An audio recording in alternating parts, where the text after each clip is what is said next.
De volta, graças a Deus, diretamente aqui da Canção Nova, na cidade de Cachoeira Paulista, com um povo super animado aqui. Dá um tchauzinho aí pro pessoal de casa aí, ó. Muito bacana. Vamos saber de onde o pessoal veio? Vamos lá, eu sei que tem gente do Ceará que tá aqui. Olha aí. De onde mais? Vai lá, grita alto. Amazonas! Altásia. Altazes, Amazônia, Amazonas, muito bem. Belo Horizonte, tem mineiro. Tem paulista aí, paulista? Aí. Brasília, gente, olha o Brasil bem representado aqui, né?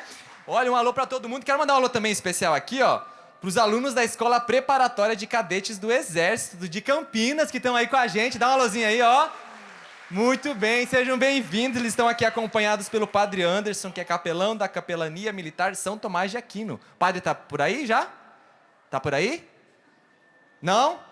Então tá bom, mas tá bem representado aí, né, por vocês. Sejam bem-vindos. Muito bom. Itacoatiara também no Amazonas. Tem mais gente aqui, vai lá. Natal, Rio Grande do Norte, minha gente. Olha aí, que coisa boa, viu? Seja muito bem-vindo à Canção Nova, ela está de portas, de portões abertos aqui para te receber de todo o Brasil, que graças a Deus agora os acampamentos são presenciais. Vamos dar salva de palmas, né, gente? Graças a Deus. E nós estamos no Revolution Congress, começamos hoje cedo, foi uma manhã fantástica. Se caso você não pôde acompanhar, depois acompanha lá no Play Canção Nova, tivemos a pregação com o Rafael Brito, com o Padre Adriano Zandoná, e agora na parte da tarde nós temos reservado um momento muito especial, o Talk, onde nós vamos bater um papo sobre a temática que está sendo abordada, né, nesse congresso, que é Jardim dos Íntimos. Estamos falando sobre intimidade com Deus, sobre vida espiritual, é tudo aquilo que nós vivenciamos porque nós entendemos que a nossa comunhão com Deus, o nosso relacionamento com Deus é a coisa mais importante que existe. Quem nos ensina isso é o nosso querido Monsenhor Jonas Abib. Porque se de fato a nossa intimidade, a nossa comunhão, a nossa vida espiritual não estiver bem embasada, se ela não for construída, toda a nossa vida está comprometida. E é por isso que nós vamos trazer aqui pessoas peritas no assunto, todos peritos, viu gente? Todos peritos. São convidados à altura, por mais que todos tenham menos de 1,80 m, né? Incluindo eu, que vou estar aqui. Mas é tipo aqueles frascos de perfume, sabe? Aqueles que são bem caros, mas está concentrado ali. Então é o valor desses caras aí. E dessa singela dama que já vai entrar aqui. Vou chamar você daqui a pouco. Primeiro vou chamar ele, que já esteve aqui com a gente de manhã. Prepara aí, ministério. Sabe aquele capricho, aquela entrada triunfal, tipo assim, pá, pam, tam, tá. Beleza. Vamos lá. Ver com vocês, ele que já esteve aqui de manhã. Só para os músicos se prepararem. Alguém vai fazer alguma coisa. Vamos lá. 3, 2, 1. Vem pra cá, Rafael Brito! Ó a musiquinha, ó. Bem-vindo, meu irmão. Pode sentar aqui.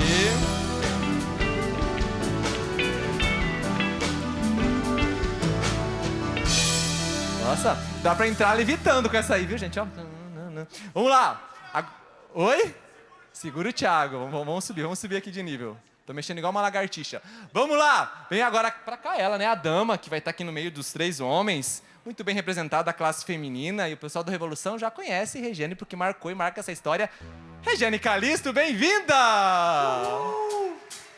Olha como ela tá linda! Tá mesmo, por favor, Regiane.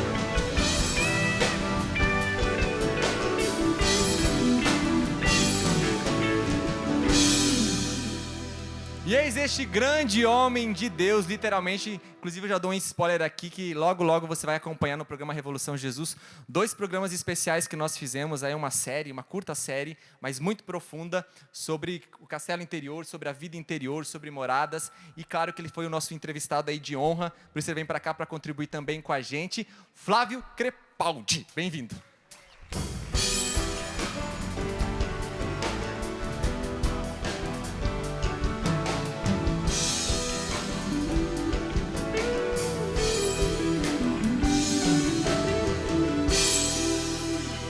Gente, é o seguinte, ó, já quero convidar você aí de casa, também efetivamente você pode participar, porque nós lançamos um card lá no @Revolução Jesus. é uma fotinho minha apontando para baixo, para você fazer as suas perguntas ali nos comentários, que nós vamos reservar um espaço para as perguntas que forem feitas ali na postagem que a gente fez no perfil oficial, @RevoluçãoJesus, tá bom? Então vai lá, faz a sua pergunta, claro, dentro da temática, né? Estamos falando sobre espiritualidade, sobre vida íntima com Deus. Já tem perguntas aqui que já separei, mas você também pode ainda fazer a sua, tá bom? Rafael, Regiane, Flávio, sejam muito bem-vindos aqui ao Revolução Jesus e obrigado por terem aceito, né, o desafio de estar aqui com a gente, batendo um papo interessante sobre esse assunto. Afinal de contas, é a oportunidade também que a gente tem de esclarecer algumas dúvidas, né? Então vamos para lá, vai ser super tranquilo, dinâmico, suave, assunto nada complexo, tá? Não vou falar nada, velho. É super desafio, né? Eu falei que hoje está se cumprindo a passagem de Deus, né? E o Senhor fez o indigente sentar-se na mesa com os nobres, né? Que estou aqui com 2 teólogos. Então, fez os indigentes, então, no plural, né? Indigentes. Sim. Mas, olha, Impressão em nós. impressão, ó, tá aumentando o nível de expectativa aí. Mas o que é muito legal, né, Regiane? Claro, pegando o link da sua brincadeira, mas é trazer experiência de vida, né? Claro que tudo é muito importante, né? A teoria, os ensinamentos, mas passa pela vida, né? Precisamos encarnar tudo isso. Então você tem muito a contribuir, sim, viu? Colocando você no lugar de honra aqui também. Vamos lá. Gente, quando nós falamos sobre intimidade, né, é uma palavra que instiga qualquer ser humano. Vamos partir da palavra, né? Ser íntimo de algo, ser íntimo de alguém. Nós podemos concluir, ou constatar, melhor dizendo, que isso é um dado constitucional do ser. Nós somos seres chamados por Constituição a estabelecermos algum tipo de intimidade com algo ou com alguém, Flávio Crepaldi? Sim, somos. Se a gente pegar duas características do ser humano, nós somos curiosos por essência. Então a gente quer conhecer, né? Todas as coisas, as pessoas. E existe algo também do ser humano que é ser reconhecido. Você não vai em lugar há bastante tempo, você chega, pô, Tiago, que bom que você voltou. Às vezes a gente fica até com vergonha, né? A gente não lembra o nome da pessoa, a pessoa lembrou o seu nome. Mas você foi reconhecido. Então, sim, querer conhecer e ser reconhecido faz parte da nossa essência. E isso se resume no buscar intimidade, né? Eu busco intimidade quando eu procuro conhecer mais e quando eu me deixo conhecer também. Aí entra algo importante a respeito da intimidade com Deus, né? Eu não busco só conhecê-lo, eu tenho que deixar que Ele me conheça também, né? Eu tenho que me entregar a esse conhecimento dEle. Então faz parte, né, da nossa Constituição. E quando o Flávio fala, Regiane, sobre relacionamento com Deus, agora, né, nós falamos da intimidade, da questão do relacionar-se. O que é essencial, fundamental para se estabelecer uma relação com Deus? Né? Que critérios, que pontos, que fundamentos são primordiais? Porque senão, do contrário, a partir da sua experiência, vivência e conhecimento, que se eles não estiverem presentes, pode comprometer e um relacionamento de intimidade com Deus não acontece. Acho que primeiro a gente precisa querer.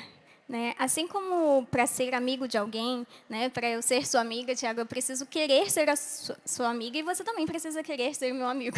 Porque se não existe, né, essa reciprocidade, não acontece a intimidade. Né? Por mais que eu venha aqui e fale muitas coisas da minha vida para você, mas se você não fala de você para mim, a gente não gerou intimidade. Né? E com Deus também é isso, né? A gente tem uma vantagem, né, que com Deus Ele quer ser, né, íntimo de nós, mas eu preciso querer ser íntima dele. E aí, a partir desse querer, eu também preciso estabelecer ali uma rotina, né? Eu preciso me dar, né, a conhecer, falar para Ele, né, falar com Ele, falar dos meus sonhos, dos meus projetos, das minhas frustrações. E aí, a partir desse falar, também deixar que Deus fale.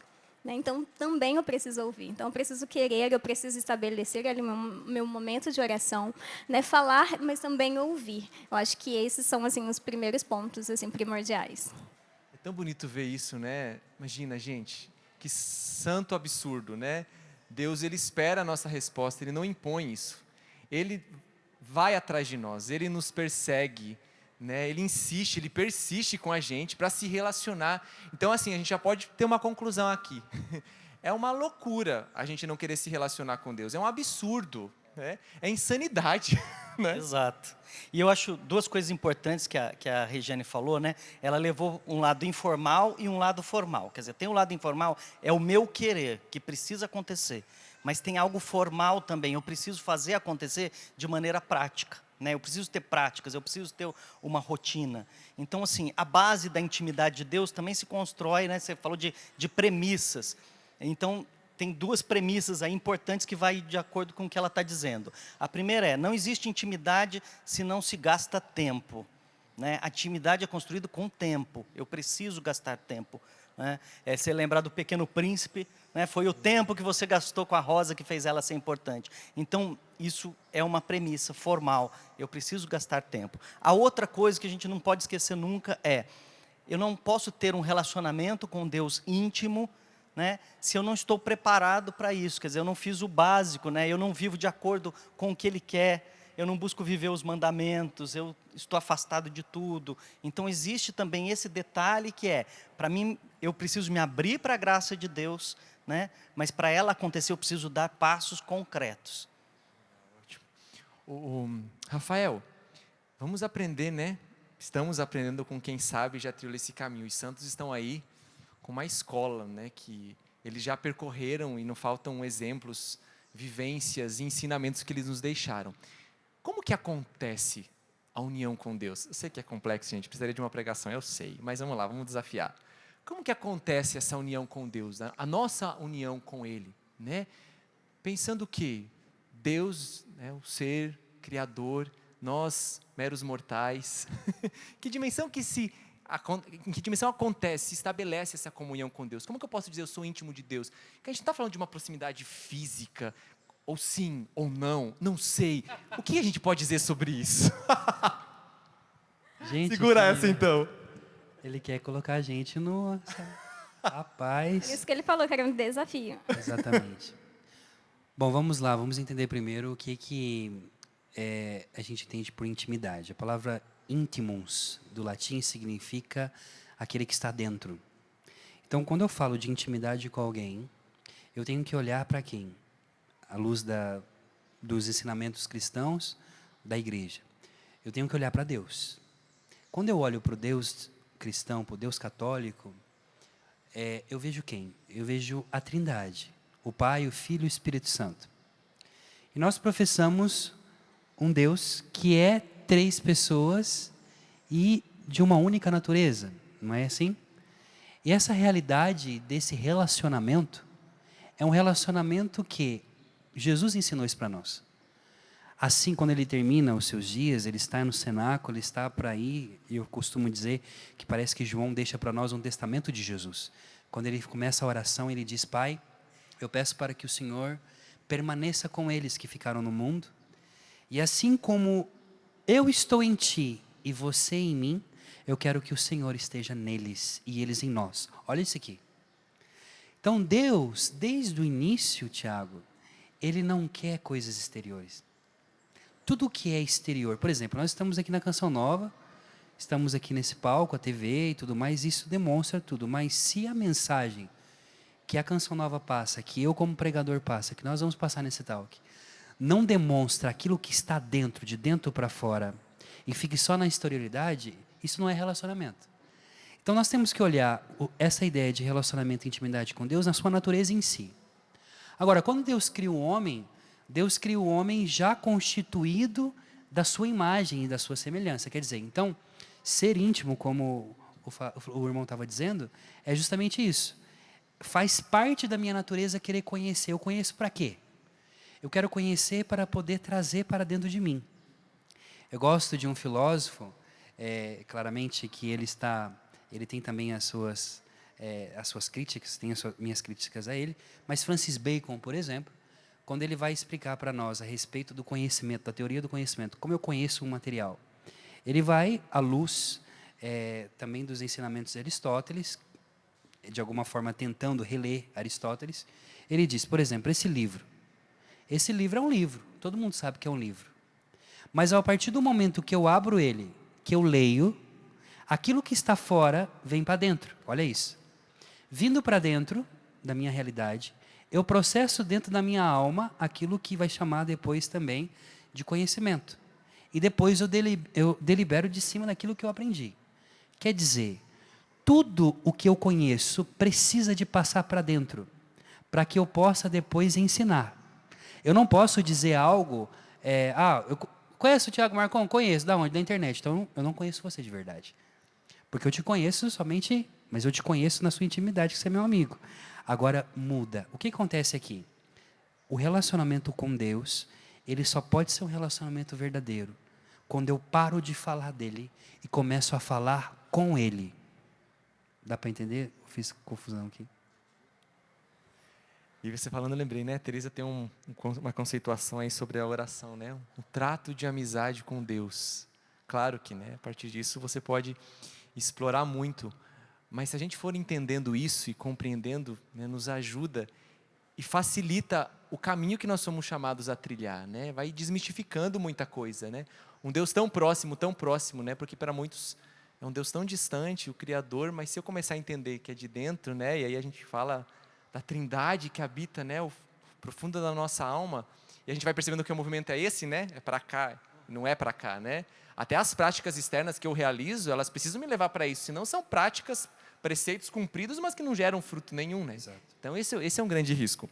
E olha só, eu falei que o pessoal de casa ia participar com a gente, está enviando pergunta, e vou lançar uma já para você aqui, Flávio. Como nos libertar da tibieza? Por que não se tem consciência que a intimidade é mais importante do que o fazer as coisas para Deus? Onde estamos errando? É um combo, tá?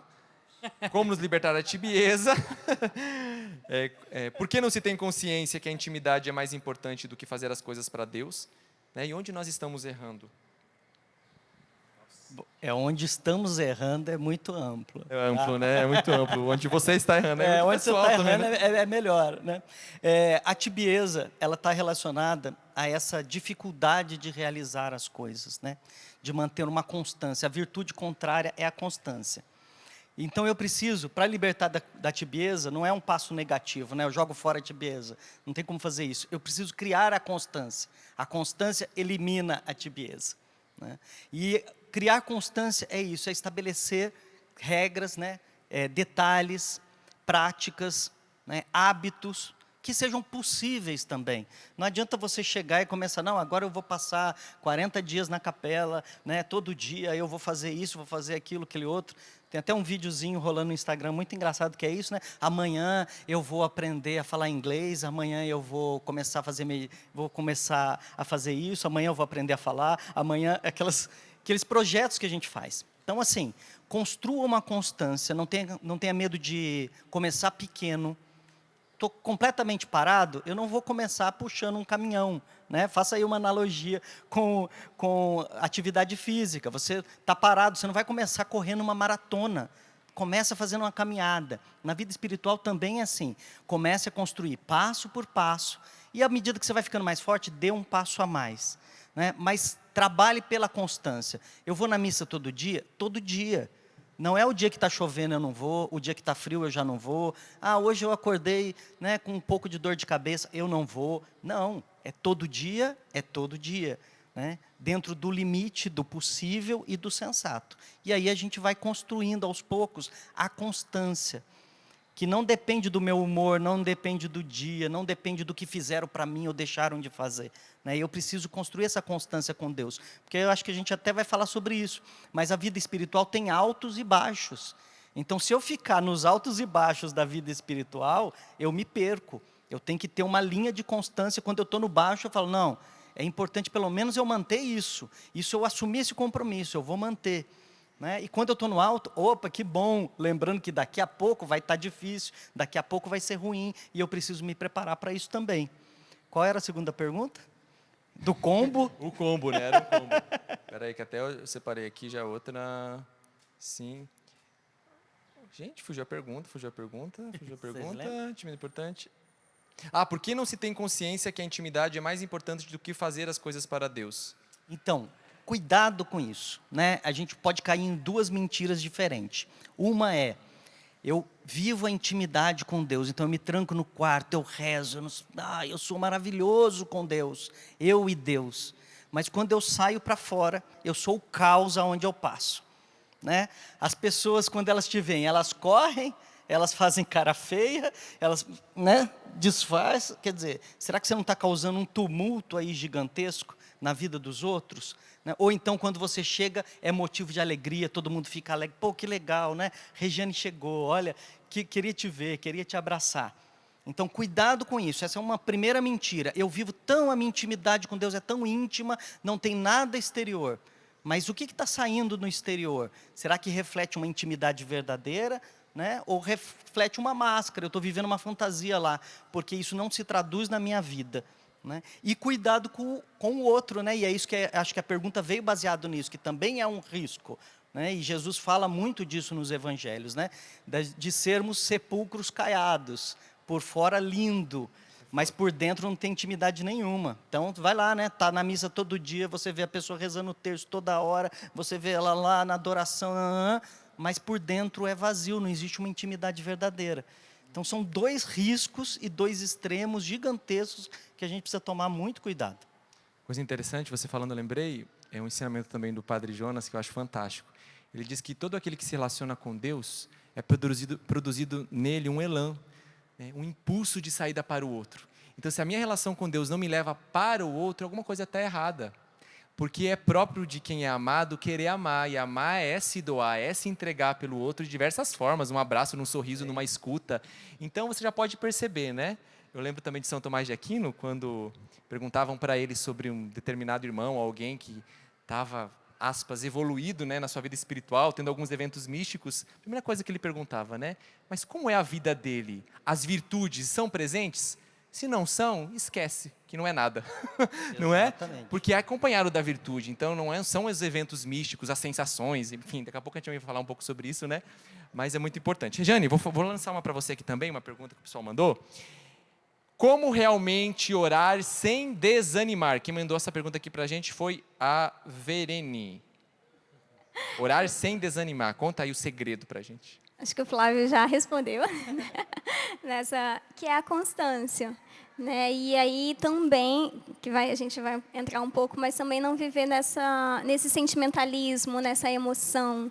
Né? Porque muitas vezes é muito fácil, né, a gente fazer as coisas quando a gente tem vontade. Mas quando a gente não tem vontade, é um esforço. Né? E muitas vezes a gente não quer rezar. Né? Muitas vezes a gente tem milhões de coisas para fazer e a gente pensa, não, eu não vou parar de fazer isso porque eu preciso dar uma resposta, alguém está esperando, eu preciso produzir, e parar ali poderia ser, tipo assim, uma perda de tempo. Não, mas aí que entra. Não, é rezar mesmo sem vontade, é rezar mesmo sem sentir, é rezar mesmo quando a gente vive essa aridez, né, de ir para a capela e sentir que a gente está ali, que Jesus não nos responde. Né? Então, eu acredito que para manter essa constância é isso, é não agir pelos nossos sentimentos, mas agir não. Eu estou aqui, agora eu vou rezar porque eu preciso falar com o meu amado. É uma necessidade da minha alma, mesmo que eu não sinta que eu estou precisada disso, mas eu sei, né, na minha razão, eu sei que se eu não conversar com Deus, se eu não manter esse diálogo de amor, a minha alma vai ficar com fome. Então, eu preciso rezar mesmo sem vontade. E tem também, né, lembrando que o Rafael falou, né, essa coisa interior, tem que sair o nosso interior para fora. Às vezes a pessoa acha que isso, eu só estou rezando bem quando eu estou bem. Não, tudo que acontece dentro de mim é motivo de oração, é motor de oração. Então, às vezes, eu estou desanimado, às vezes eu estou chateado, às vezes eu estou com raiva, às vezes... Tudo isso acontece dentro de mim. E isso precisa ser motor de oração. Né? Senhor, estou com raiva, me ajuda a não descontar nos mais próximos. Né? Agora, sim. Era prima, né? Agora, uma coisa assim, bem prática, que eu vivo, né? Porque tem dias que meia hora, né, na comunidade tem essa regra, né, de espiritualidade, a gente fazer a adoração por 30 minutos. E, às vezes, eu estou ali e 30 minutos passam e eu quero ficar ali 2 horas. Mas tem dia que, tipo assim, dá 5 minutos, mas não dá 30. Então, o que eu faço? Estou aqui 2 horas, não, 5 minutos, nossa. Exatamente. Então, eu marco. Não, eu vou rezar de 2 às 2h30. para não correr o risco de, nesse dia que eu não quero rezar, na hora que deu 2h10, nossa, já rezei tudo que eu tinha que rezar. Não, mas ali eu vou, não, ainda vai. E aí eu vou ali, assim, né, fazendo esse esforço. Não, até dar meia hora, porque, assim, hoje não é a minha vontade de ficar aqui, mas eu vou ficar aqui. E é bacana a gente falar isso, que vai desmistificando algumas coisas, né? Porque às vezes a gente não tem vontade de rezar, fato. Às vezes a gente tem vontade de rezar, fato. E às vezes a gente tem até repúdio de rezar. De eu ter aversão, de eu não querer, não é nem uma falta de vontade, eu não quero. Mas até nisso, né, Deus está fazendo algo, Deus está provocando algo, né, para que eu reaja e não viva uma vida baseada no sentimentalismo. Essa pergunta já está rodando aqui, a gente vai fazer ela. Mas antes disso, vou desafiar primeiramente o Rafael Brito, tá bom, Rafael? É o seguinte, a dinâmica aqui é muito simples, é do natural ao sobrenatural. Então a gente sabe que quando a gente contempla o natural, algumas coisas, elas nos remetem ao sobrenatural, se a gente tem uma visão. Não é ser espiritualoide. Mas, por exemplo, eu conheci há pouco um chamado Irmão Lourenço da Ressurreição, o irmão carmelita. E a experiência forte dele com Deus foi vendo uma árvore desgalhada. Pensa, ele teve a experiência dele com Deus, claro, teve todo um contexto, quando ele viu uma árvore ali despenada, como dizem, né? Desgalhada, e ali foi suficiente para Deus fazer um processo de encontro com Deus. Então, pensa só. Então, Deus se utiliza de elementos naturais para nos provocar. Então, a dinâmica é simples. Eu vou pegar um elemento aqui, né, que tem tudo a ver com o que a gente está discutindo aqui, falando, a temática, jardim, para que você tire uma lição espiritual a partir desse elemento natural, desse objeto, beleza? Simples. Fecha seu olho aí rapidinho. Licença, vem comigo. Tchurururu. Não é nada vivo não, né, Thiago? Tchurururu. Pode entrar aqui. Bé, bé. Não vai Pode abrir seus olhos. vai morder o Brito. Rafael. Estamos aqui, Rafael Brito, com a nossa querida tesoura. Deus. Ó, vamos pegar direitinho aqui para o pessoal de casa ver.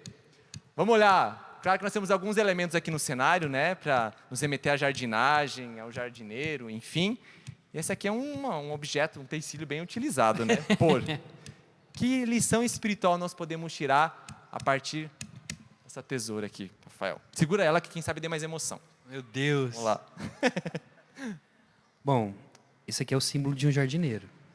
Quando você fala de jardineiro, a primeira coisa que você pensa é que o jardineiro vem para podar, né? A tesoura, ela me remete primeiro a quem a utiliza. Se você, e eu posso fazer essa analogia, já que você está usando esse símbolo, a tesoura me faz assim, é como se fosse a minha vida, que eu tenho que poder abrir caminhos para eu poder chegar, aquilo que eu falava nessa manhã, até me assemelhar a esse Jesus. Eu posso usar essa tesoura para o bem e posso usar essa tesoura para o mal. Então, por exemplo, quando eu olho para essa tesoura, eu posso cortar e podar, ou eu posso matar a planta que está comigo. Então, assim, mas o que me chama a atenção nesse material é o seguinte: quando você usava a tesoura, eu pensava nesse jardineiro que é Jesus, que é o nosso Deus, que vem até nós sem medo algum de poder podar determinadas arestas da nossa vida para que nós possamos produzir frutos. Então, eu posso fazer uma experiência com uma tesoura. Só que a tesoura em si mesma, ela não tem uma utilidade. Ela só tem uma utilidade se alguém a manipula. Só que é legal o seguinte, presta atenção nessa mensagem que eu vou te dar aqui. A tesoura, ela é capaz de podar uma árvore. E a árvore vai brotar de novo. Sim ou não? Vai brotar? Você tem certeza que vai brotar? Vai brotar. Por quê? Porque a árvore tem dentro dela o quê? A seiva. A seiva não está fora, está dentro. O que faz a árvore estar viva e mesmo sofrendo a poda é justamente essa seiva, essa vida. Agora, se eu pegar essa tesoura e pegar uma tesoura maior e cortar aqui, eu corto essa tesoura, ela vai ficar inútil. Então presta atenção, nem tudo na tua vida que de alguma forma tira de você algo, tem poder em si mesmo de poder florescer. A tesoura pode podar para que eu floresça, mas se eu cortar essa tesoura, ela deixa de ser inútil. Então, ela vai ser inútil. O que eu quero dizer com isso? Eu quero dizer que a tesoura me ensina, e que o jardim me ensina, que o mal que acontece na minha vida, sendo uma poda ou sendo outra coisa, ele não tem a palavra final. Deus me deu a graça de, mesmo sendo frágil, a tesoura diante de uma árvore, diante de um galho, o galho sempre vai perder. Mas a tesoura não é maior, Porque se ela me podar, eu vou nascer de novo. Por quê? Porque eu tenho vida dentro de mim. Porque eu sou árvore. E a vida é a vida que Deus colocou aqui dentro. Eu nasci para viver para sempre. Pode ter tesoura, pode ter motosserra, pode ter o que quiser. Vai podar, vai arrancar até o tronco, vai dizer aquilo que Jó, na sua maior dor, diz, né? A esperança para o ferido. Mesmo como a árvore cortada, lá no toco, mesmo lá no perto das raízes, o primeiro cheiro das águas, quando começar a cair o orvalho, vai brotar de novo. Amém. Uma salva de palmas aí, gente. Olha aí. Pega essa então. Muito bom. Pode deixar a tesoura aí. Não é lembrança, mas... Falamos sobre sensibilidade, Flávio. A sensibilidade no relacionamento com Deus faz parte ou é só uma fase? Como não abolir isso? Porque somos seres que têm sensibilidade, mas sem cair no mero sentimentalismo. Você disse tudo aí, né? Nós somos seres sensíveis. A gente aprende as coisas através dos sentidos. Olhando, cheirando, né? Tocando. Então isso faz parte do nosso aprendizado. A vida espiritual, ela também passa por aí, né? Nós precisamos aprender as coisas sensivelmente. E Deus se utiliza disso, né? A melhor maneira de explicar, no começo, é isso, através da nossa sensibilidade. É o que eu estava comentando aqui, toda hora que você vai para a capela e é maravilhoso. Tem momentos que você tem verdadeiros encontros com Deus, isso é através do seu sensível, né? Mas existem momentos em que o sensível não funciona mais, né? E você falou aí de fases, então esse é o percurso mesmo da vida espiritual, está ligado a isso. A gente começa muito sensível, né? São Paulo usa um exemplo muito legal quando ele fala para os coríntios, né? Ele fala do leitinho da fé, quer dizer, a coisinha fácil, a coisinha gostosa, né? É isso, eu me converti, estou rezando, que maravilha, como é bom estar com Deus, Ele está mudando a minha vida, né? Isso é lindo. Mas depois precisa evoluir isso, a gente precisa crescer, a gente precisa passar para alimentos sólidos. E como é que Deus faz isso? Ele faz intercalando, a princípio, momentos de grande sensibilidade com momentos de nenhuma sensibilidade. Como a Regiane falou, né? A aridez. Para que eu desenvolva a constância, né? Para que eu desenvolva a certeza de que eu quero estar com Ele. Isso precisa ser uma decisão clara minha. Se eu estou só recebendo coisas boas, coisas gostosas, talvez eu não tenha decidido de verdade. Eu estou ali porque é bom, porque é gostoso. Agora, quando desaparece o bom, o gostoso, e aí?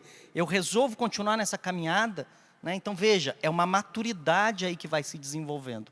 Até chegar no momento em que realmente eu não tenho mais contato nenhum com o sensível, né? Isso acontece com os grandes santos. São João da Cruz explica isso, dizendo, como o próprio Rafael lembrou, né, e você também, Deus é puro espírito, Ele está inacessível aos nossos sentidos. Então, como é que eu vou me unir a Ele através dos sentidos? Não tem lógica. Então, São João da Cruz usa bem esse exemplo. Ele fala, ele começa através dos sentidos para depois nos levar além dos sentidos. E nós precisamos entender que esse é um percurso normal, né? Eu não tenho que ficar sempre sentindo tudo bem, tudo legal. E eu tenho que me preparar para esse momento, em que eu não vou sentir nada, mas eu vou continuar trabalhando como se estivesse sentindo tudo, né? Santa Teresa de Calcutá causou até escândalo uns anos atrás, né? Revelaram umas cartas que ela mandava para o diretor espiritual dela. E nessas cartas ela dizia, eu não sinto nada, né? Parece que tudo se apagou para mim. Só que quem via ela do lado de fora, né, quem não teve acesso a essas cartas, até a morte dela, não viu diferença nenhuma. Era uma mulher profundamente de Deus, que trabalhava como sendo de Deus, que rezava, né? Diz que quando ela pegava um avião, todo mundo, do piloto do avião até o último da cauda, se revezava e sentava do lado dela 2 minutinhos para tirar uma palavrinha e saía mudado. Então, uma pessoa que causava uma verdadeira revolução ao seu redor e por dentro ela vivia essa aridez profunda que a gente conhece como noite, né? Noite escura da alma. Mas uma coisa que enquanto você estava falando, eu lembrava, né? O tema do nosso congresso é jardim. Jardim tem cheiro. E eu me lembro daquela passagem de Jesus quando ele está na casa de Simão e chega uma mulher e começa a chorar e a deitar óleo, né? Ela quebra o vaso de alabastro aos pés de Jesus. E aí Jesus fala para os discípulos, ó, o seguinte, Judas está tentando negociar para poder vender o perfume, e Jesus fala, não, gente, para tudo. Essa mulher, o que ela fez é algo muito nobre. Ela vai guardar o resto do perfume, porque ela vai ungir o meu corpo para a sepultura. Eu fiz uma contemplação a respeito disso, justamente pensando, tá bom, Deus, ele passa, o conhecimento passa pelos sentidos e tudo mais, mas como João da Cruz dizia, eu tenho que superar tudo isso. Mas a partir do momento em que Jesus assumiu a nossa carne, a partir do momento em que hoje no céu, no meio dos espíritos puros, que são os anjos, e o espírito maior, que é o próprio Deus, a segunda pessoa da Santíssima Trindade está sentada com carne, como eu. Então, quando eu olho para o céu, eu vejo alguém parecido comigo. Então, quando Jesus diz, ela vai ungir o meu corpo com esse óleo, e de fato as mulheres ungiram o corpo de Jesus com perfumes. E foi muito rápido, elas não foram num lugar específico de funerária comprar um perfume específico. Elas levaram os perfumes que elas tinham em casa. Então eu posso dizer que quando Nosso Senhor ressuscitou, Ele ressuscitou com o perfume daquela mulher. O cheiro no sepulcro tinha o cheiro daquela mulher. O cheiro daquele perfume que lembra quem ela era e quem ela é depois que encontrou Jesus. O que eu quero dizer é o seguinte, existe também os sentidos da alma, que eu posso sentir o cheiro de Deus. E Deus sente o meu cheiro, mas o cheiro de Deus é o meu cheiro. A beleza de tudo isso, claro, eu estou falando em maneira poética, para poder entender o seguinte, no céu, quando Jesus abraçou o Pai na volta, o Pai sentiu o cheiro do Tiago Marcon, porque Jesus ressuscitou com o teu cheiro, e eu sou chamado a ser perfume de Deus na terra. Exalar o bom perfume, né? O bom odor de Cristo. Tem uma pergunta, vou pegar um link do que você falou, Rafael, para você responder. Deixa eu te perguntar, alguém aqui que está no Rincão tem alguma pergunta? Especialmente, você gostaria de fazer alguma pergunta? Se caso você tiver, faz o seguinte, vem até aqui na lateral aqui, tem uma escada, o pessoal vai conversar com você, você sobe aqui para fazer a pergunta, tá bom?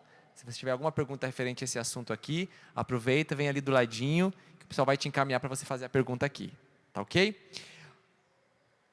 E quando Deus nos tira, aspas, tá? Uma analogia novamente, do jardim, vou te levar ao deserto para lhe falar ao coração. Então parou as flores, caiu tudo, secou. Na verdade nem existe, né? Porque no deserto nem galho seco tem, né, gente? Então, beleza. Qual que é o intuito do deserto, né? O intuito do deserto é o encontro. Deus, quando tira Israel do Egito, Ele poderia levar Israel diretamente para a Terra Prometida. Por que Ele faz Israel passar pelo deserto? O deserto é o lugar onde, sim, as minhas misérias e também os meus sentidos são purificados. Mas a gente tem uma ideia muito errada do deserto. O deserto nada mais é do que aquele lugar onde eu e Deus estarei sozinho. Por exemplo, no deserto não tem ninguém que planta, eu não tenho comida. É no deserto que Israel faz a experiência de Deus que faz chover comida do céu, da água, da rocha. Quer dizer, no deserto, o deserto é o lugar onde eu dependo totalmente dele. E no deserto, Deus não manda emissários, Deus não manda anjo, Deus não manda profeta, Deus não manda ninguém. No deserto é eu e ele. Portanto, o deserto ele é superior ao jardim, nesse sentido. Porque no jardim eu tenho distrações, no deserto só é eu e Deus. E aí o deserto me faz entrar dentro de mim. A palavra metanoia significa não conversão, voltar para trás. A palavra metanoia significa voltar para dentro, em grego. Então o deserto nada mais é do que me faz entender que eu sou eu mesmo dentro de um eu maior, que é o próprio Senhor. Porque como diz Santo Agostinho, Deus é mais íntimo de mim do que eu de mim mesmo. O que significa isso? Ele tira tudo, ele vai tirando, né? Aí é o percurso da via purgativa, da via iluminativa e finalmente da contemplativa, onde ele vai tirando os excessos e me deixa com o essencial. No deserto, se eu beber um copo de água, vai valer como qualquer melhor bebida do mundo. As coisas simples, um pedaço de pão no deserto vale mais do que qualquer banquete. E aí eu vou entendendo que a essência no final de tudo é estar na presença dele. Quando você vê Jesus, o profeta Oséias que diz assim, vou fazer um gesto, vem cá. Já que é para fazer dinâmica. Isso, aproveita, aproveita. Eu estou aqui com o Flávio. O Senhor fala para Oséias assim: eu te levarei ao deserto, te seduzirei, te conduzirei ao deserto e te falarei ao coração. Eu amo essa passagem, porque falar ao coração é linguagem de esposo para esposa e de amigo muito íntimo. Falar ao coração é esse gesto aqui, ó. Deus está falando assim, ó. Eu vou falar. Olha só. É Deus, não é Deus que vai deixar você falar o coração dele. Eu vou falar o teu coração.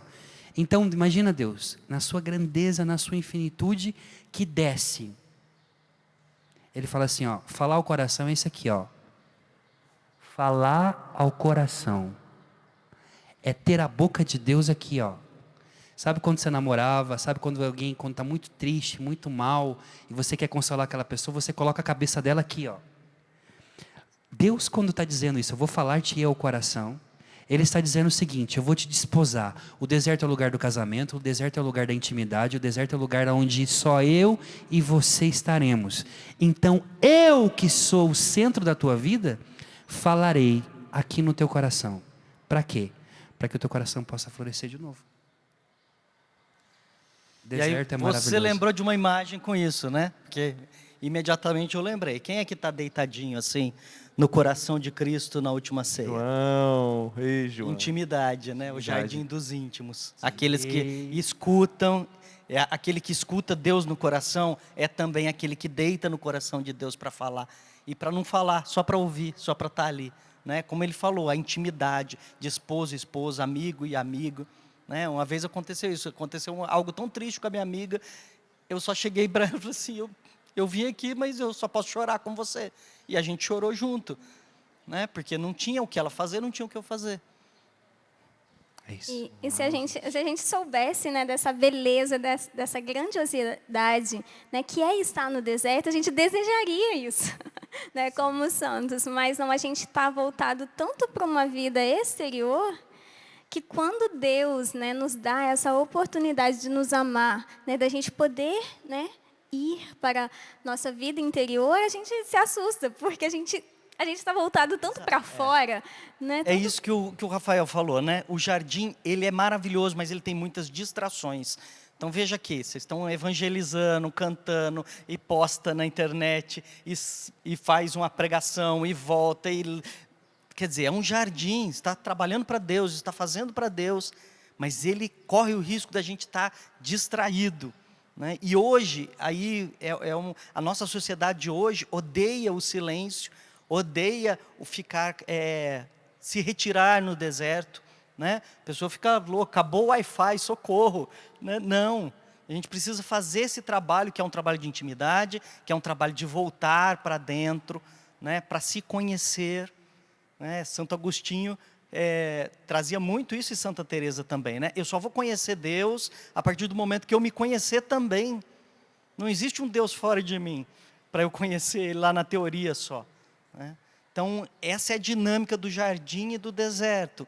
A gente não consegue só ficar no deserto, e nem é para ficar. Né? Deus leva Isaías para o deserto, para dar forças para ele voltar a carga do trabalho, mas a gente precisa fazer essa dinâmica entre o jardim e o deserto, entre o exterior e o interior, entre Marta e Maria, né? São irmãs, precisa buscar esse equilíbrio entre o contemplativo e o ativo na obra de Deus. Eita, gente, segura isso aí, hein? Segura essa. Regina, é sua vez, querida. Fecha os seus olhos, por favor. Claro que vai ser a altura de uma dama, né? A gente não vai ser diferente, então fecha os seus olhos por aí um pouquinho. Tá bom, vamos lá, atenção, vamos ser, né, gente? Ela tem alergia a gato? Acho que não. É siamês o gato, acho que é tranquilo. Tem medo de passarinho? Eu acho que é algo vivo, Regiane, que vem vindo aí. Eita, gente. Nossa. Ai, era para ser outra cor, mas... Abre os seus olhos, Regiane.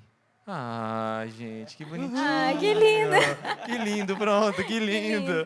Vamos lá, do natural ao sobrenatural, a contemplar esta rosa. Eu gosto muito, né, de flores. E eu rezo muito com as flores. Muito, muito, muito. Então, aqui daria para eu fazer uma pregação. Porque essa rosa aqui, graças a Deus, né, vocês foram bem cuidadosos comigo, não tem nenhum espinho.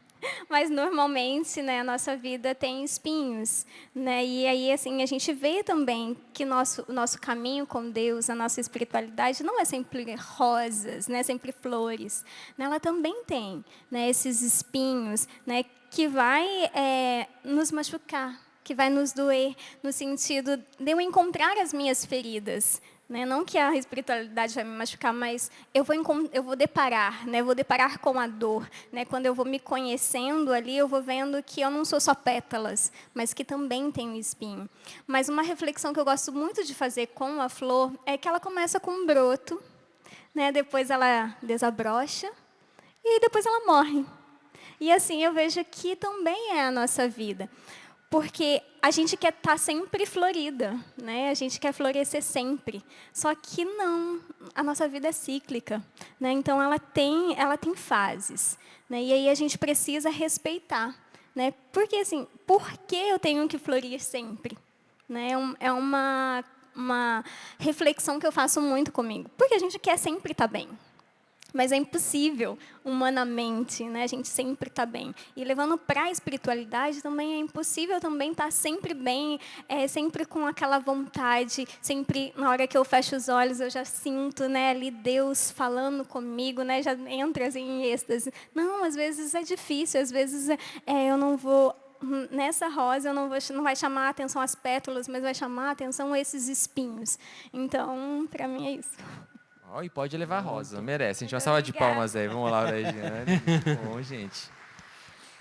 Leva aí a sua rosa sem espinhos. Aproveita que essa tá sem. Vamos lá, Rafael. Uma pergunta que tem um link, claro que direto com o que a gente está abordando aqui, né? Estamos falando de Deus, de relacionamento. Então, o Júnior pergunta: por que Deus permite o sofrimento físico, a doença na vida do ser humano, sendo Ele Deus bom e generoso? O sofrimento físico, espiritual, faz parte da vida humana.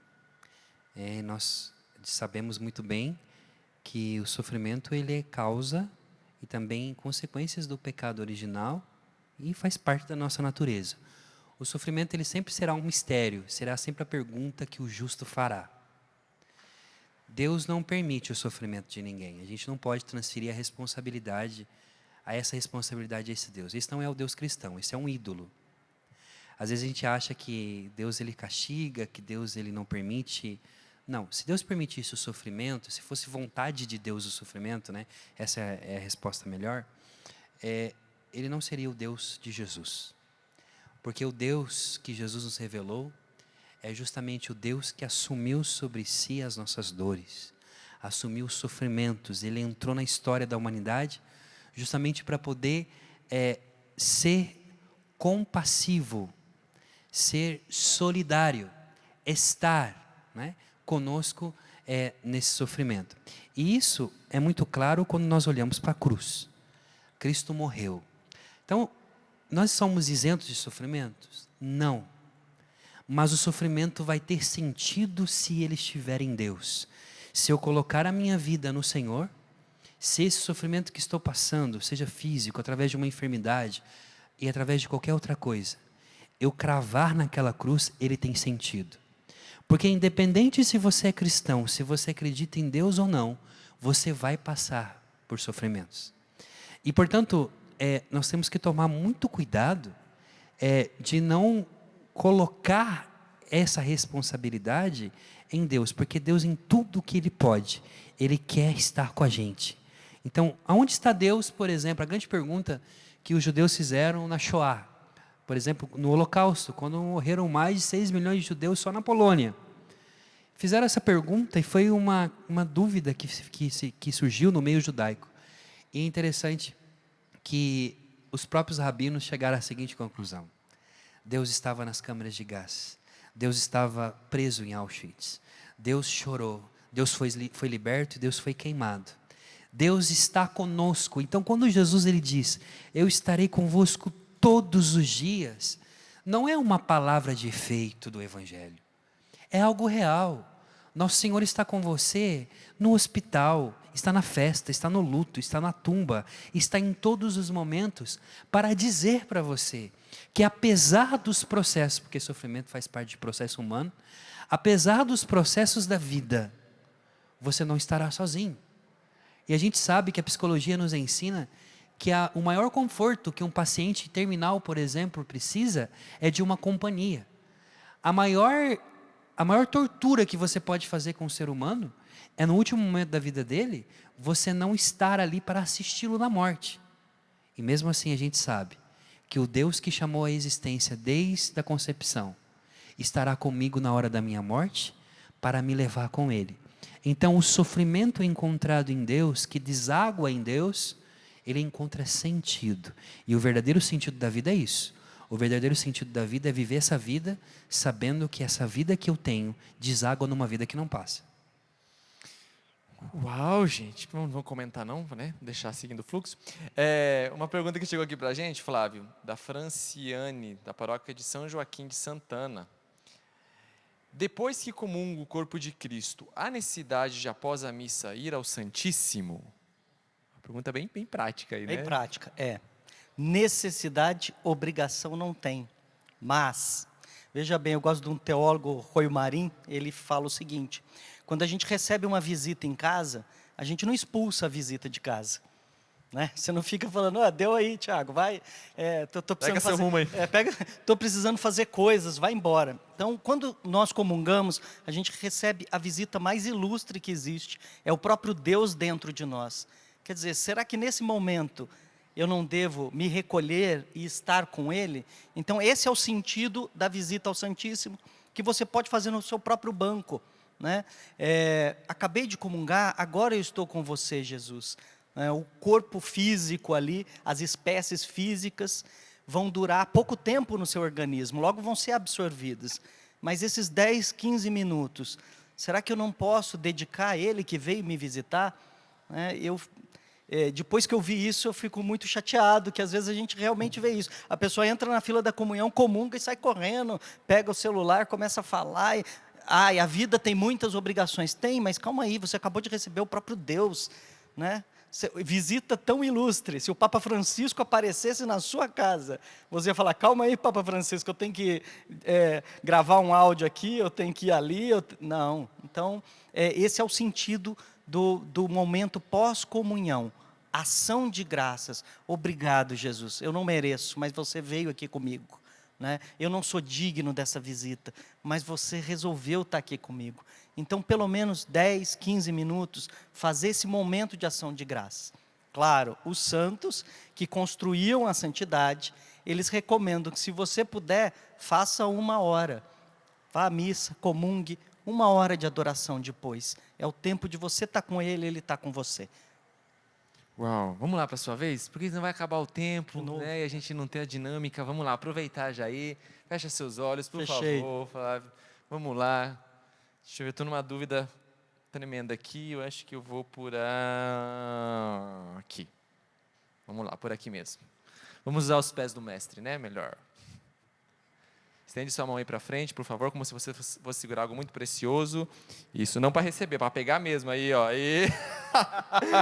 Vamos lá, nossa querida pá. Vamos lá, do natural ao sobrenatural. Aí, que lição espiritual a gente pode tirar a partir de uma pá, meu Deus do céu. De uma pá, muito bem. Bom, a pá me lembra essa necessidade que a gente tem, né, de cavar o nosso interior, de nos aprofundar dentro de nós mesmos. Né?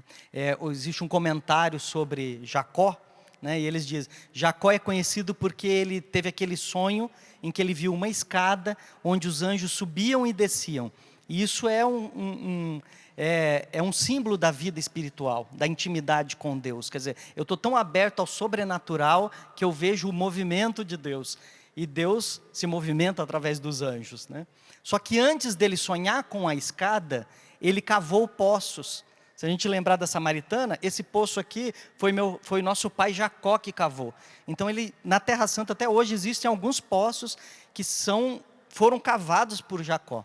Né? O que os padres do deserto nos ensinam a partir disso? Eles dizem que antes de subir a escada até Deus, Jacó cavou poços para dentro de si mesmo, né? O mesmo ensinamento de Santa Teresa d'Ávila que a gente comentava aqui, né? Como é que eu construo a vida espiritual? Através da oração, ou seja, subindo essa escada, tentando me relacionar com Deus, e através da reflexão, pensando sobre mim mesmo, entendendo melhor minha vida, minhas limitações, né? Tudo aquilo que eu preciso mudar em mim, né? Tudo que eu preciso construir, quais são as virtudes que eu preciso, né? Qual é o pecado que eu preciso abandonar. Então essa é a essência do cavar, né? De trazer para dentro de si mesmo. E uma outra leitura que tem a respeito do cavar, que é muito interessante também, é sobre a compulsão interior, né? Então, eles diziam, depois que eu peco, eu preciso cavar dentro de mim essa dor de ter pecado, né? Não pelo pecado em si, mas o pecado me afastou de Deus. Então, olha, aquilo que eu mais queria, que era intimidade, eu joguei uma pá de cal, ficando aí na mesma metáfora, em cima daquilo que eu estava construindo. Então eu preciso cavar dentro do meu coração a compulsão. Porque se eu não me arrependo verdadeiramente, eu não construo, né, a minha volta, a minha intimidade, realmente a santidade. Uau! Segura aí a pá. Pode deixar do ladinho, né? Pra você não cansar, né? A pá pesado. Vamos lá agora essa pergunta para vocês três, porque ela vai ter um destaque todo especial. Nossa Senhora na nossa vida espiritual.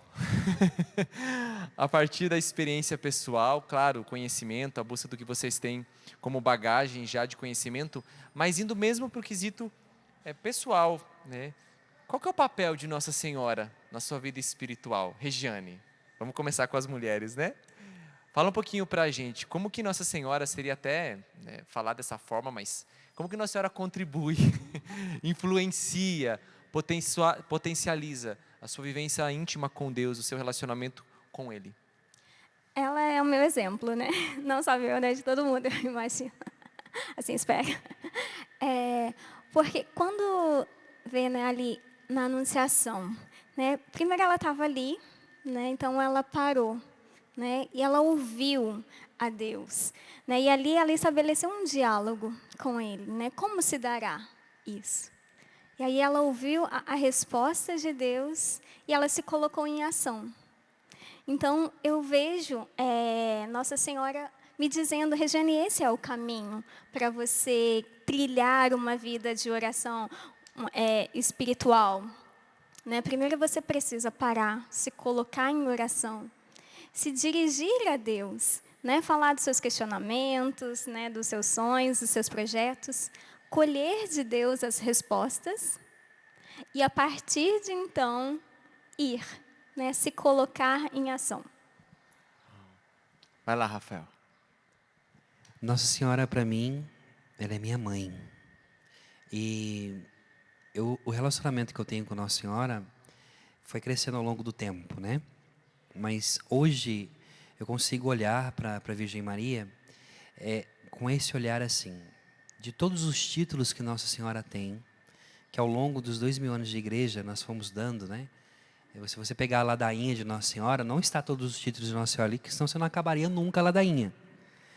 Mas de tudo aquilo, e essa é uma experiência pessoal minha, de tudo aquilo, se eu quiser chamar a atenção de Nossa Senhora, eu começo a rezar a ladainha, vamos lá. Santa Maria, Mãe de Deus, e começo, tá. Nossa Senhora já sabe quem ela é. E quem já sabe não precisa de ficar sendo lembrado. Você não precisa ser lembrado que você é missionário da Canção Nova, que você é uma pessoa linda, maravilhosa, bonita, não sei o quê. Não. Agora começa a falar a verdade. Né? A primeira parte foi verdade. Agora chegou no ponto, né? Agora chegou no... Agora é fake news, né? Então, assim, até isso tudo bem. Mas se você quiser chamar a atenção de mamãe, e isso é algo íntimo meu, é você chamar ela de mãe. De todos os títulos que a Virgem Maria tem na história da igreja, o título que move o coração da Virgem Maria é quando a gente chama ela de mãe. Por quê, gente? Porque o Filho de Deus, que desceu na terra, o Criador de todas as coisas, a chamava de mamãe. E foi ela que ensinou a Jesus, meu Deus, isso é muito tremendo. Foi essa menina de Nazaré que ensinou o Deus encarnado a falar o hebraico e o aramaico. Foi ela que ensinou essa criança a fazer as lições do dia a dia. Então, quando a Virgem Maria escuta o Tiago chamando ela de mãe, a Virgem Maria, dentro dela, acontece com certeza algo sobrenatural, né? Ela mesmo vivendo nisso. E aqui eu termino dizendo algo assim. O Concílio Vaticano II, na Lumen Gentium, capítulo 8, diz que a Virgem Maria, depois de ter terminado seus dias na terra, subiu aos céus em corpo e alma. E hoje ela está diante de Deus e intercede por nós com o coração de mãe.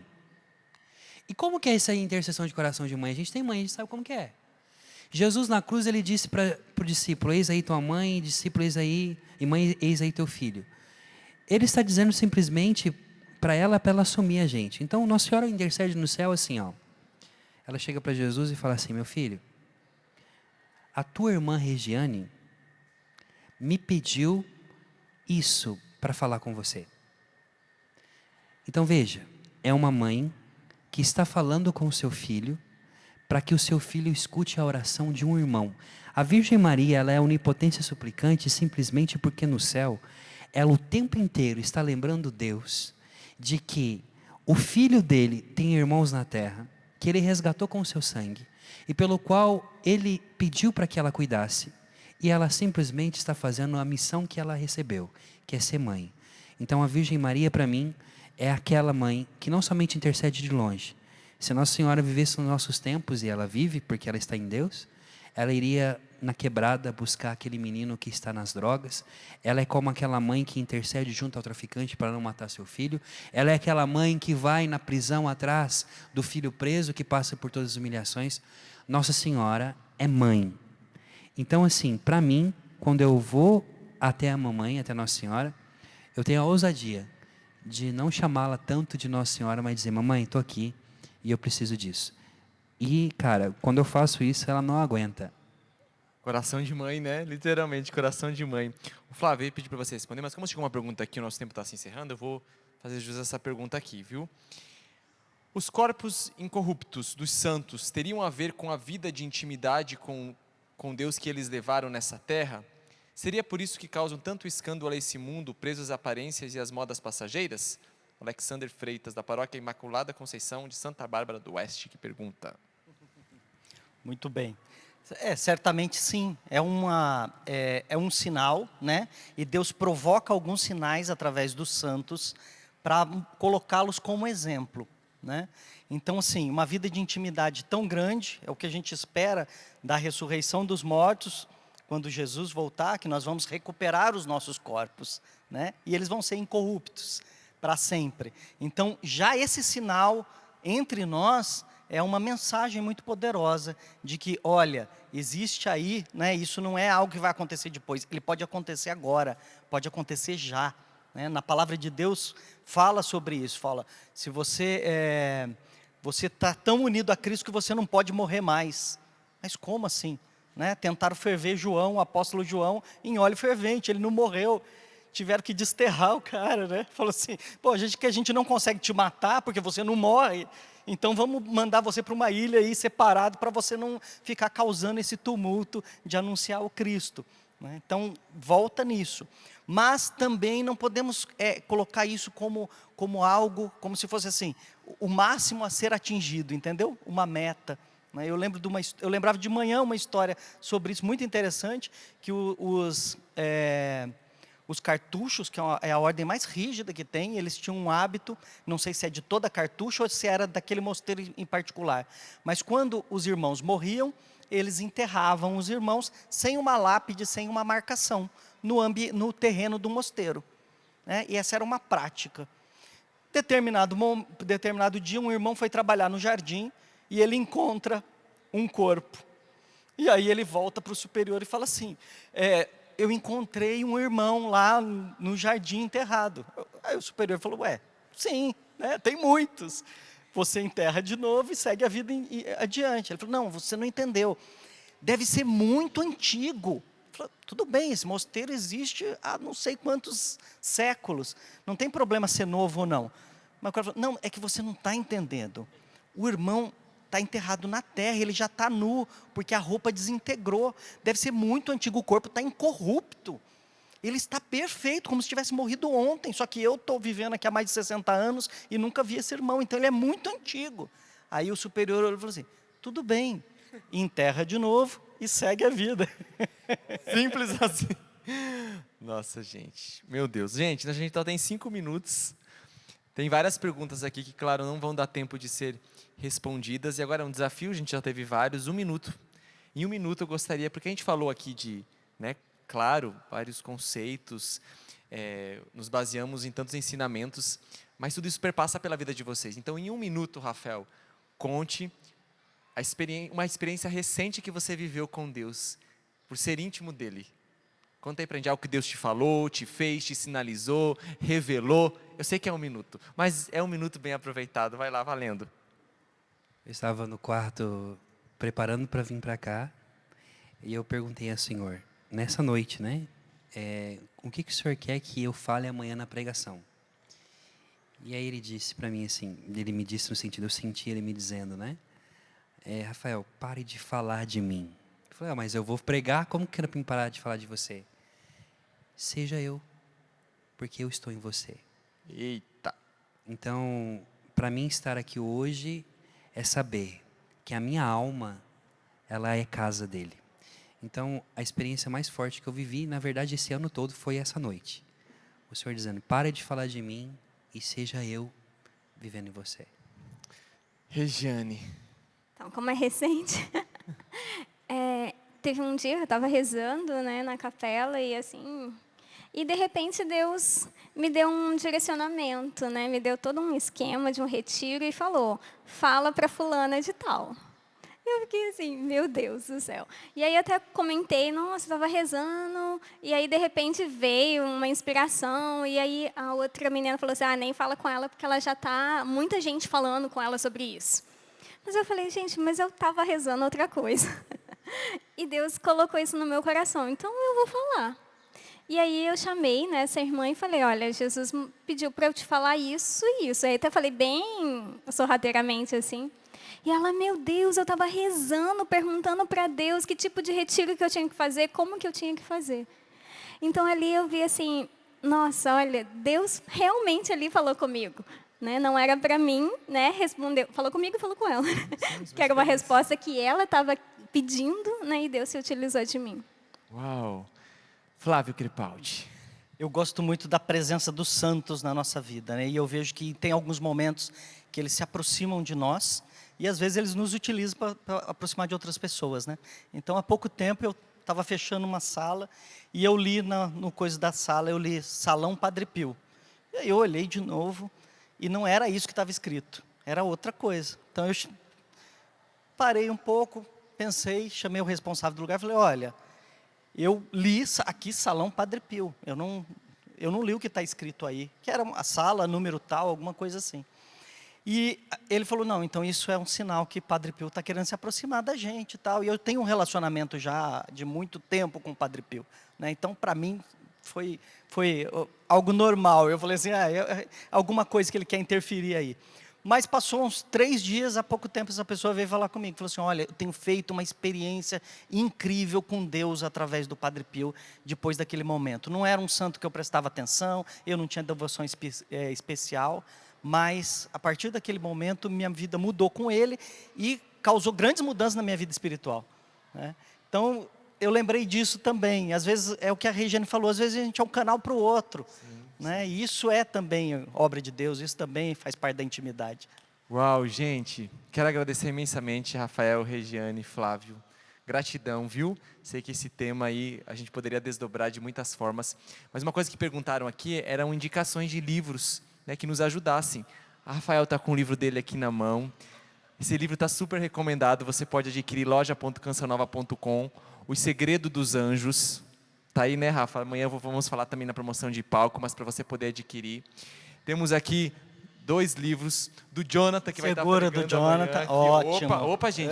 Tá vivo. Tá vivo. Tá vivo. Lumen, o princípio da vida espiritual. Também você vai encontrar no loja.cançãonova.com. O Jonathan vai estar pregando aqui amanhã também, falando sobre transcendência. Tema bem interessante. Gosto muito desse livro porque ele fala ensina muito a respeito das virtudes, Legal. que é essencial. Por isso eu trouxe Aqui. ele. E o livro também, que eu já tive o privilégio de ler alguns capítulos, não Nossa, todos que ainda, bom. do Flávio Crepaldi. Santidade para Todos. Fantástico. Descobrindo as moradas interiores. Também você encontra em loja.cançãonova.com. A produtora Ana mandou mandar um beijo. Ministério Amor e Adoração, a gente vai sair cantando. Vamos ficar de pé pra gente fazer a nossa performance de dança. Ai, Quando meu o Ministério Deus. Amor e Adoração canta, a gente se mexe de algum jeito. Obrigado a você que esteve aqui com a gente. 16 horas, Santa Missa com o Padre Alex. Inclusive, Deus fala muito com a gente através da liturgia. Saca só qual é o evangelho de hoje. Só pra você ver se tem alguma coisa a ver. Tá ok? 16 horas, Santa Missa, diretamente do Santuário Pai das Misericórdias. Para você que está aqui, para você que está em casa, acompanhar com a gente. Tá ok? Valeu! Intervalo breve e a gente se vê. Vai lá, amor e adoração. Vai ver a nossa performance. Olha o passinho. Pra te dar